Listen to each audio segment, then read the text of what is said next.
Fala pessoal, muito bom dia, meu nome é Luiz e eu falo aqui da Nikkei Motos, melhor revenda Kawasaki do Brasil. Gente, hoje eu vou falar aqui da Versys X300 Tourer. Aqui, qual a diferença da Versys X300 Tourer para a Versys X300 normal? Cara, os acessórios. Ó, olha esse banco robusto largo, entendeu? Um banco impressionante. Ó, vou te mostrar aqui como é que eu fico sentado em cima dela. Eu tenho 1,80 m, certo? Peso 85 kg.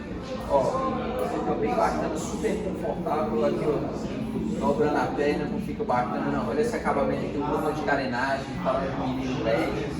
Falando, ó, a distância do banco até o solo, a distância do solo, 845 milímetros, certo? Então vai ficar super tranquilo aí, você que tem 1,70 m, super tranquilo para estar pilotando essa moto, certo? Baús laterais são 17 litros e suportam até 3 kg, certo? Cada baú. Vou falar um pouco aqui da parte mecânica, certo? O motor dela é um motor bicilindro de 40 cavalos. Então você vai estar tendo aí o equilíbrio entre força e potência, certo?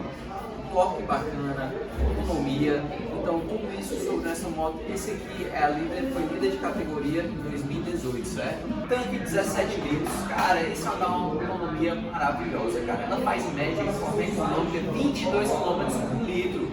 Então você vai ter sua autonomia aproximadamente em 354 km, certo? Vem na Tourer também, além do acionador de farol de neblina aqui, né?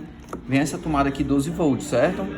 Painelzinho completo, vem computador de bordo. A embreagem deslizante e assistida é uma manteiga aqui.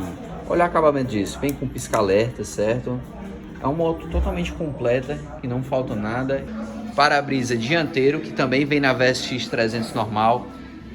Disco de freio margarida. Ah, gente, vem o cavalete central, certo? Deixa eu mostrar aqui pra vocês. Ah, tá aqui embaixo, aqui o cavaletezão central, certo? Olha o acabamento aqui pra proteger seu motor. Olha aqui esse design. Olha a pintura, olha o acabamento disso. Não vai se preocupar com a maresia, certo? Então, gente, tenham um bom dia. Agradecemos a visualização. Fica por aqui no modelo de GTV da Nikkei Motos, certo?